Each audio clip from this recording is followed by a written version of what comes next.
Assalamualaikum warahmatullahi wabarakatuh. Selamat pagi, Waalaikumsalam warahmatullah. mantap. Selamat pagi, siang, sore atau malam dimanapun kamu berada yang menyaksikan video ini nanti. Ya. Di sini saya Cahyadi Ramadan dan teman saya Resni Wiraluhur Parintis. akan memaparkan video praktikum dari mata kuliah pelayanan sektor pemerintahan. Dan kali ini kami mengambil topik Mall Pelayanan Publik di Kota Bekasi. Baik. Jadi mall pelayanan publik di Kota Bekasi ini sebagai suatu terobosan terbaru yang dilakukan oleh Pemkot Bekasi, di mana untuk meningkatkan kualitas pelayanan publik yang ada di Kota Bekasi.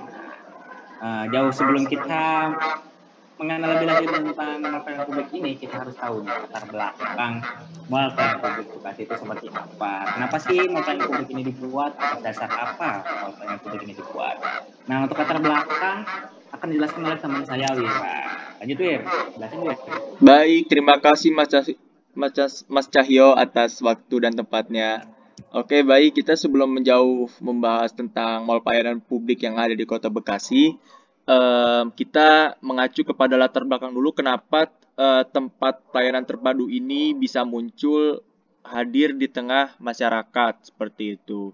Nah, karena munculnya dari mall pelayanan publik ini tidak jauh dari permasalahan yang sudah sangat menjamur dari zaman pemerintahan sebelumnya seperti itu.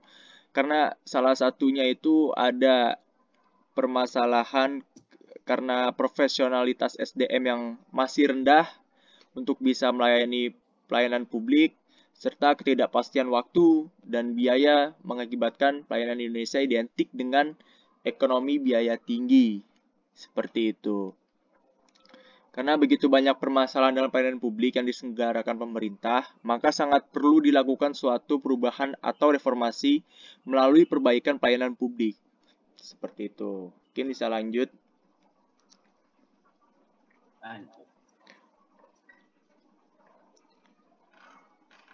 Di sini ada definisi mall pelayanan publik. Nah, definisi dari mall pelayanan publik yang ada di Bekasi, menurut Permen PAN RB nomor 23 tahun 2017 adalah tempat berlangsungnya kegiatan atau aktivitas penyelenggara pelayanan publik atas barang dan jasa atau pelayanan administrasi yang merupakan perluasan fungsi pelayanan terpadu baik pusat maupun daerah serta pelayanan badan usaha milik negara atau badan usaha milik daerah dan swasta dalam rangka menyediakan pelayanan yang cepat, mudah, terjangkau, aman, dan nyaman. Seperti itu. Tujuan hadir mall pelayanan publik yang ada di Kota Bekasi ini adalah memberikan kemudahan, kecepatan, keterjangkauan, keamanan, dan kenyamanan kepada masyarakat dalam mendapatkan pelayanan. Seperti itu. Selain itu, untuk meningkatkan daya saing global dalam memberikan kemudahan berusaha di Indonesia. Prinsip yang dianut dalam mall pelayanan publik itu yaitu keterpaduan berdaya guna, koordinasi, akuntabilitas, aksesibilitas, dan kenyamanan seperti itu. Oke, lanjut. Nah, ada beberapa maksud dan tujuan terciptanya inovasi dan terobosan baru yang ada di Kota Bekasi yaitu mall pelayanan publik untuk dapat hadir di tengah-tengah masyarakat seperti itu. Salah satunya adalah di sini kami sudah merangkum beberapa poin untuk bisa kita pahami, yaitu yang pertama adalah memberikan kemudahan seperti itu.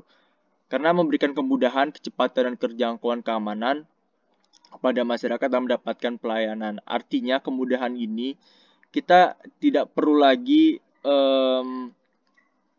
bingung atau susah lagi untuk mencapai jangkauan yang mungkin sebelumnya itu kita harus cara langsung datang ke kantornya seperti itu. Jadi kita tidak harus langsung datang ke kantornya, kita ya mau sekedar orang-orang mau shopping pun juga itu bisa hadir pemerintah dalam satu mall seperti itu.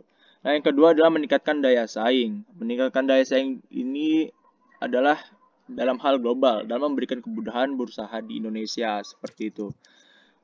Terus yang ketiga mengintegrasikan, jadi mengintegrasikan berbagai layanan baik instansi pusat, daerah dalam satu lokasi yang sama. Jadi di sini peran Pemda berkontingen untuk bisa saling berintegrasi, untuk bisa saling berpadu dalam memberikan pelayanan yang baik. Terus meningkatkan komitmen. Di sini yang dimaksud adalah kerjasama dan sinergi antara para penyelenggara pelayanan publik dalam rangka penyediaan, pemanfaatan, dan pengembangan layanan publik agar lebih optimal dilaksanakannya. Yang terakhir adalah meningkatkan pendapatan daerah. Jadi di sini dengan hadirnya pelayanan publik yang ada di mall, jadi pemerintah mengharapkan di sana ada perputaran roda perekonomian untuk bisa nantinya ekonomi ini berguna untuk semua masyarakat yang ada di Kota Bekasi agar tidak tersendat di satu wilayah saja seperti itu. Jadi pemerintah turut hadir dalam memberikan pelayanan yang baik seperti itu. Lanjut. Nah, mungkin saya cukup jelaskan sampai tadi. Untuk penjelasan yang selanjutnya akan disampaikan Mas Cahyo Dwi Ramadan. Tempat dan waktu dipersilakan Mas Cahyo. Oke, terima kasih Bung Wira. Nah, selanjutnya buat teman-teman mungkin warga Bekasi atau teman-teman dari Bekasi yang belum tahu nih lokasi mall pelayanan publik di Kota Bekasi itu di mana.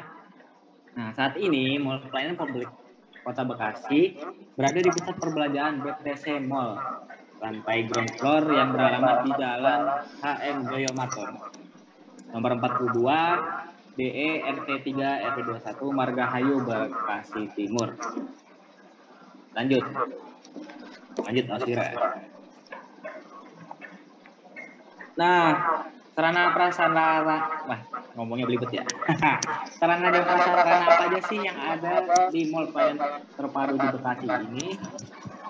Jadi pembangunan dan renovasi gedung telah selesai nih pada bulan November tahun 2020 kemarin. Dan saat ini setelah pembangunan sedang dilakukan uji coba. Lalu sarana dan prasarana apa aja yang tersedia di MPP Kota Bekasi antara lain sebagai berikut.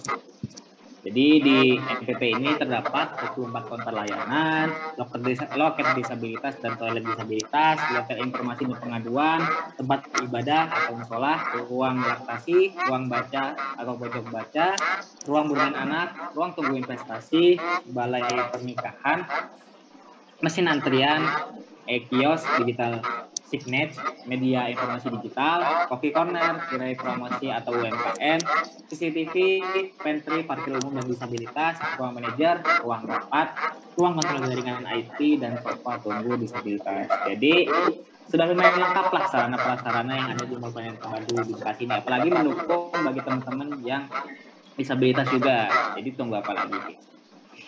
Lanjut. Nah, buat teman-teman nih yang bertanya-tanya, pelayanan apa aja sih bisa kita lakuin di MPP? Nah, jawabannya itu adalah ada perpanjangan SIM, pembayaran pajak kendaraan, tilang, surat izin, surat keterangan catatan kepolisian atau SKCK, kartu keluarga, KTP elektronik, akta kelahiran, pembayaran pajak bumi dan bangunan, tagihan PDAM, pulsa parkir, dan lain-lain. Jadi ya sebenarnya sudah cukup banyak ya pelayanan yang terdapat di MPP ini, apalagi Kota Bekasi kan sangat luas ya, apalagi masyarakatnya juga datang dari berbagai penjuru daerah, kecamatannya juga banyak, dan ya akhirnya Pemkot Bekasi menginisiasi untuk membentuk MPP ini sebagai langkah untuk mempermudah bagi masyarakat di Kota Bekasi untuk melakukan pengurusan administrasi kenegaraan di Kota Bekasi. Jadi sebenarnya MPP ini sudah tersebar di beberapa kecamatan, di Kecamatan Pondok Gede, Jati Sampurna, terus ya baru itu aku lupa. Lainnya tuh aku pokoknya ada di Kecamatan Pondok Gede dan juga di Jati Sampurna itu juga udah ada. Dan alhamdulillah kemarin juga udah ngerasain ya manfaat dari MPP yang diinisiasi oleh Pemkot Bekasi ini sangat mudah, sangat diberikan kemudahan mau bayar pajak tinggal ke mall, mau ke apapun mau bayar apapun, mau bikin paspor atau mau bikin KTP elektronik tinggal ke mall juga. Jadi sekalian ke mall sekalian ngurus administrasi begitu Mas Wira. Baik, Mas Cahyo. Oke, karena kita sudah sampai pada akhir video ini, mungkin saya sedikit menyimpulkan ya, karena pelayanan publik Bekasi ini yang memiliki masyarakat yang cukup besar dalam memiliki penduduk yang cukup besar dalam satu kota megapolitan seperti di Jabodetabek, perlu halnya inovasi-inovasi baru yang diterapkan untuk bisa mempermudah masyarakat dalam beraktivitas, mungkin untuk bisa saling ya memutar roda perekonomian dengan terobosan ini sangat mempermudah masyarakat seperti itu, Mas Cahyo. Oke, mungkin Mas Cahyo ada tambahan? Kayaknya cukup ya, udah lengkap lah penjelasan kita tadi. Cukup ya. Buat pelayanan publik ini ya. Baik, Mas Cahyo. Terima kasih sebelumnya. Mungkin kita akhiri sampai di sini. Kurang lebihnya mohon maaf. Wabillahi taufiq wal hidayah. Wassalamualaikum warahmatullahi wabarakatuh. wabarakatuh. Terima kasih. Terima kasih.